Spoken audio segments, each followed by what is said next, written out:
My parents laughed. You'll never be as good as your brother. I stood up, then tell him to pay all the bills. I'm done sending money.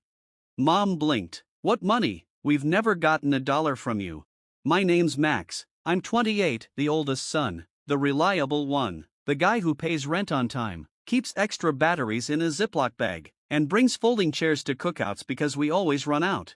If you asked my parents to describe me, the first word would be responsible, the second, quiet. My younger brother, Cole, is the opposite. He's the golden boy, soccer star, charming, always with a story that makes waiters give free desserts. Every family update turns into a Cole highlight reel: new job, new car, a friend who knows someone huge. To my parents, his success means the family's doing great. I used to joke that I was the background music while Cole was the lead singer, but the joke stopped being funny when I was 22, working double shifts and still fixing my parents' Wi-Fi, replacing their light bulbs, covering their bills because dad's back hurt and mom shouldn't climb ladders. They never asked how I was doing, just what I could do. 2 months ago, at mom's birthday dinner, the house smelled like lemon cleaner and roast chicken. I brought her favorite carrot cake. Cole showed up late, no dessert, no card, just a grin and a story about almost meeting someone big from a startup. Everyone laughed like he'd won a trophy. When mom opened his gift, silver earrings he didn't pay for, she gasped like he'd handed her the moon. Dad refilled his wine and said, "You know, Max, you'll never be as good as your brother." The table laughed. Cole laughed the loudest. I heard it not as a joke, but a truth. In my head, I counted 11 months of covering their electric bills, 31 gas fill-ups, 22 grocery transfers. Aunt Rita said, "Don't be sensitive, honey." Mom smiled, "We just want you to be more ambitious." Then Aunt Rita turned to Cole, "You really are the man of the family." Mom nodded. Dad chuckled, "He's the one we can rely on." That word rely hit me harder than anything, because I was the one tracking bills, passwords, account numbers, the one actually keeping things running. I didn't argue. I cleared plates, boxed leftovers, wiped counters. When I reached for my jacket, Mom hugged me and whispered, "Try not to be jealous of your brother." Cole clapped my shoulder. "Don't take it personal, man." Outside, under the flickering porch light, I heard them laughing through the window. My phone buzzed, a text from Mom, "We love you. Bring paper towels next time. We're out." No thank you, just a list. That night, I stared at my receipts: $80, $400, $900, a digital trail of every favor I'd done. Dad's voicemail came the next morning, "Hey kiddo, don't be dramatic, family jokes." I played it twice, then opened my banking app. Scroll after scroll of transactions told the real story.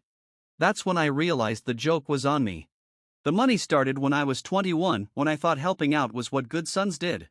Dad called after a snowstorm, "Power bills high. Can you spot us $120? I'll pay you back Friday." He never did, but he asked again in February, then March.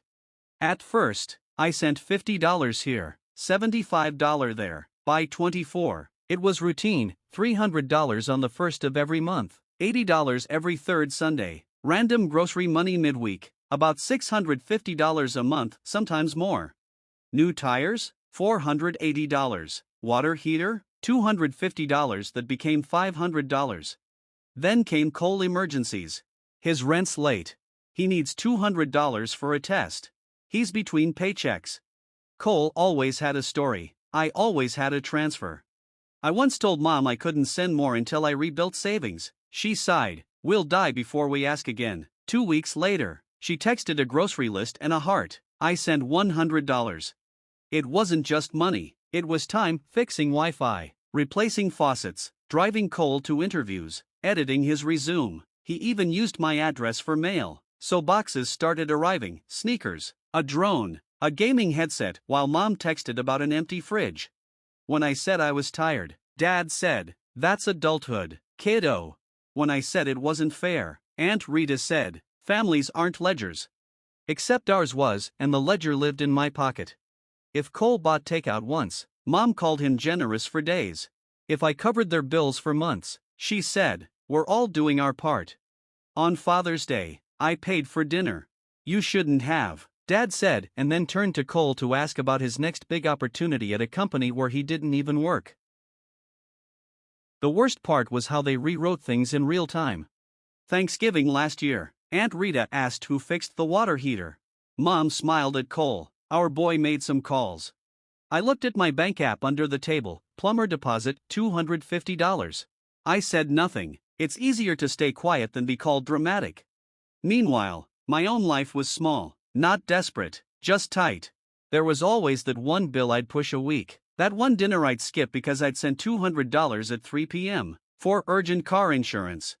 My savings stopped growing. When coworkers planned weekend trips, I lied about having plans. I didn't. I had a spreadsheet. For years, I told myself maybe they didn't know, maybe they just forgot the details. But they knew. Mom would say, "You're so dependable," then follow it with, "Since you're so good with money." Dad would check in on payday. Cole would text, "You're a lifesaver, man, I'll pay you back when my commission hits." No commission ever hit, but new sneakers did. 3 moments still burn in my memory. First, Christmas. I gave Mom a weighted blanket. She hugged me like I'd handed her a towel at the gym. Cole gave her a spa voucher he got for free. She cried. At the end of the night, I found a sticky note on the counter. "Max, could you Venmo $150? We're short on rent." Second, when my car needed brakes, I had to choose between fixing it or sending $220 to cover their overdue electric bill. I sent theirs. 3 weeks later, Mom posted a photo from a restaurant, much needed date night. I zoomed in on the wine glasses until the pixels broke. Third, the night of the lemon cleaner, the laughter, the word rely landing like a brick. After their group chat pinged me for paper towels, I scrolled back to my first transfer. January 14, 2019, $120. Note, just until Friday. I added everything up. I stopped counting at $28,940. I didn't include the cash handoffs, the gas fill-ups, the AC repair I put on my card just for points. $28,940, a new car, a down payment, or peace of mind. I thought about printing the list, about blowing up the screenshots. I didn't. Instead, I made tea and sat in the quiet, tried to name the feeling. It wasn't anger, it was depletion, a hollow sound, like an empty well. The next morning, Dad's voicemail, family jokes. That's when I realized this wasn't a joke, it was a system. They were the storytellers. I was the supply line. And because systems keep running until someone pulls the plug, the next text came right on time. "Cole, hey, you around? I'm $400 short on rent." I'd ask Mom and Dad, "But they're tight. I'll hit you back when I can. You're the best." Flex emoji. I stared at it for a long time. Typed "let me think," then erased it. 2 days later, Mom texted, "We need you Sunday." Dad looked at the bills and it's not pretty. "Bring your checkbook. Bring your checkbook." I screenshotted it, didn't reply. Instead, I took a day off work and opened a blank document. At the top, I typed, "transfers." 2 hours later, I had 9 pages. I printed them, slid them into a dollar store binder. I didn't know if I'd use it, I just knew I was done pretending this was air. Sunday came with that heavy, pre-thunder heat. I parked 2 houses down and carried a grocery bag, because showing up empty-handed is how you lose the argument before it starts. Inside, paper towels. Dad opened the door like a principal. Mom sat at the table with a calculator and envelopes. Cole leaned against the counter, scrolling his phone. Mom looked up brightly. "We were just talking about our plan." "Great," I said, setting the bag down. Dad tapped the calculator. "With interest rates and inflation, we need a family approach. Everyone contributes monthly until things stabilize." "Everyone," Cole echoed, without looking up. I placed the binder on the table. "Before we talk about a plan, can we talk about the last 4 years? Mom blinked. "What's that? Receipts?" "Money I've sent, utilities, groceries, car repairs, all of it." Dad's mouth tightened. "Max, this isn't the time to play accountant." "It's exactly the time." Mom flipped a few pages, frowned. "What money? We never received a single dollar from you." The air went still, not thoughtful quiet, but the fog of gaslighting. I didn't raise my voice. I slid my phone across the table. "Open my bank app, notes, dates. If you want, I'll print statements." Dad pushed the phone back like it burned. "This is disrespectful." What's disrespectful, I said, is rewriting my life while asking for my checkbook. Cole finally looked up. Dude, why are you making this weird? It's family. Exactly, I said. Family doesn't deny reality. Family says thank you. Mom's eyes flashed. After all we've done for you, you're going to throw money in our faces? I'm not throwing it, I'm acknowledging it. I took a breath. My hands were steady. You've depended on me for years. You called me dependable, laughed at me for being quiet, and sent me the bill. Today, I'm not quiet. Dad leaned forward. So, what do you want? A medal? I want boundaries, I said. No more monthly transfers. No more emergency Venmos. If you need help, you ask in advance and accept no for an answer. Cole scoffed. Then let him pay the bills, I said, turning to Dad. If I'm never as good as my brother, let the golden child be the safety net. Mom stood. How dare you pit brothers against each other? I'm not, I said calmly. You did that a long time ago. The air was heavy, but my heartbeat wasn't. It was steady like a metronome. This isn't revenge, I said softly. It's closure. Dad's jaw tightened. So, you're cutting us off? I'm ending a system that's been bleeding me dry. I'm not your bank. I'm your son. Mom stared at the binder. We never asked you to. You're exaggerating. Those were gifts. You love us. I do, I said, but love shouldn't cost me stability. Cole laughed once, sharp, dismissive. I picked up the binder, slid the paper towels across the counter, and walked to the door. Max, Mom called. You can't just. I can, I said, and I am. The door clicked behind me like a full stop. By the time I reached my car, my phone was buzzing. 12 missed calls, then 18. By the time I parked at my apartment, 31. I put the phone face down on the counter and made pasta. I ate standing up, staring at the binder like it was radioactive. When I finally checked, there were 47 unread messages. Mom, you're confused. Come back and talk this out. Dad, you owe us the respect of a conversation. Aunt Rita, money isn't everything, sweetheart. Cole, you really think this makes you the hero? I didn't reply. I turned off notifications, cleaned the sink, and went to bed at 9:30, the world's most boring rebel. I slept 8 hours for the first time in months. By Monday, the family narrative machine was running. A cousin texted, "Heard you blew up at dinner. You okay?" My grandmother left a 2-minute voicemail full of sighs. Dad sent a group message about entitlement and forgetting where you came from. Mom posted on Facebook about kids these days, with a praying hands emoji. I expected anger. What I didn't expect was revision. Instant history rewrites. We never got money became we never asked for money, then those were gifts, then you never said it was hard. I took screenshots of each version, not to send, just to remind myself later what really happened. At work, I scanned the binder and saved it as PDFs. Then I did something small but huge, opened my bank app and canceled 3 recurring transfers, utilities, gas, groceries. When the app asked, "Are you sure?" I hit yes. My chest felt both hollow and free. The calls kept coming. Mom alternated between crying and sounding like a customer service rep. "We can start fresh," one voicemail said. "Let's just agree on a number, maybe $300 a month." Dad tried logic. "We're a unit. Everyone does their part." Cole sent a $400 Venmo request labeled rent. I declined. He sent a question mark. I ignored it. Midweek, Aunt Rita asked me to coffee. Not an ambush, I promise. It was. She hugged me, powdered and perfumed, then started a speech she'd clearly practiced. "Let's not burn bridges over a misunderstanding." "What misunderstanding?" I asked. She smiled like I was 5. "You embarrassed your parents. They feel attacked." "They felt attacked by math," I said. She sighed. "You know your mother. She worries. She says you never told her you were keeping track."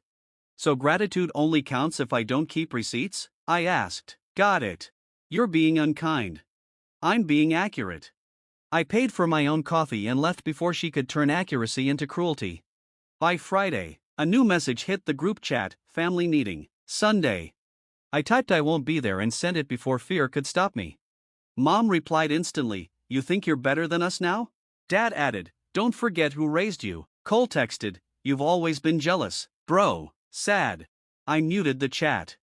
Then I made a grocery list with only what I wanted: berries, pasta, salmon, and the fancy yogurt I usually skip. I bought it. I ate it with a spoon the size of my boundaries. Practical changes followed. I set up a savings transfer for the same amounts I used to send them. Watching $300 move into my account on the first of the month felt like opening a window. I booked a dentist appointment I'd been avoiding. I called a therapist and said, "I need help untangling guilt from responsibility." She said, "That's a night job for a lot of people." The urge to explain buzzed like a mosquito, to send screenshots in calm paragraphs and I statements. But explaining to people committed to not hearing you is performance art. I didn't have the energy. Still, it hurt. I missed the version of family I kept trying to build with money and silence. There were good memories: mom's soup when I was sick, dad teaching me to change a tire, Cole and me laughing at dumb memes. It's easier to keep paying a tax when you call it love. 2 weeks in, the calls slowed, the guilt didn't, but it got quieter. Then came the public spin. A neighbor sent me a screenshot of mom's post. "Raising kids is hard when they forget your sacrifices. Some people think everything is about money." Comments poured in. Prayers: "Stay strong, kids these days." Cole posted a photo of new sneakers with the caption "self-made." I almost laughed. I started running again, not dramatic, just necessary. 3 miles, then 4. A podcast about boundaries said, "Say no without a paragraph." I practiced in the mirror. No, it felt like a secret language. The third Sunday, the old gas money day, I drove past their house. I parked down the street and watched from my car. Through the window, they sat around the table. My chair was empty. I felt loss and relief braided together. That's grief, I guess. The next day, a new number called. Dad's coworker's wife. "Your parents are under stress," she began. "Could you?" "No," I said. "You didn't let me finish." "I didn't need to." I said. "No, it's a full sentence." I hung up. I felt okay. A week later, I got an email from a collections company addressed to my parents. Sent to me, past due, $312. A year ago, I would have paid it. This time, I forwarded it with the subject line, "This is your bill, not mine." Mom replied, "Why are you being cruel?" I typed and deleted 20 versions of "I'm not," then I went for a run.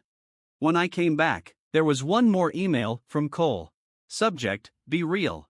Body: "You like holding this over us. You always wanted to be the hero. Congrats, you win."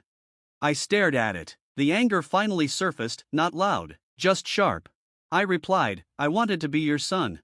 He never wrote back. That night, I made a new rule: no opening the banking app after 9 p.m. Nothing in there can fix my family at 9:01. I put my phone across the room and slept. Here's what I know now: I can love my family and still refuse to fund their denial. I can be dependable without being a doormat. I can say no without cushioning it for comfort. I don't owe anyone my exhaustion. I don't owe anyone my savings. I don't owe anyone the version of me that keeps them comfortable. I'm not sending money anymore, not out of spite, but because I'm done pretending this is normal. If they ever ask for help with honesty and respect, I'll decide case by case. If they try guilt, revision, or blame, the answer is simple: no. The binder stays in my closet, not a trophy, just proof I'm not crazy. When doubt visits, I open it, read a few lines, and close it again. The math already told the story. Mom and dad still text sometimes, photos of the dog. No thanks, no acknowledgement, maybe they never will. That's their story. Mine is different now. It starts with my name is Max, but it ends with self-respect. Sundays are for runs and pancakes. The first of the month is for saving. The third Sunday is for friends. The binder stays shut. If I could sum it up in one line, the one I wish someone told me at 21, it would be this: this isn't revenge, it's closure. And my final promise to myself is simple: I won't let anyone turn my love into a bill.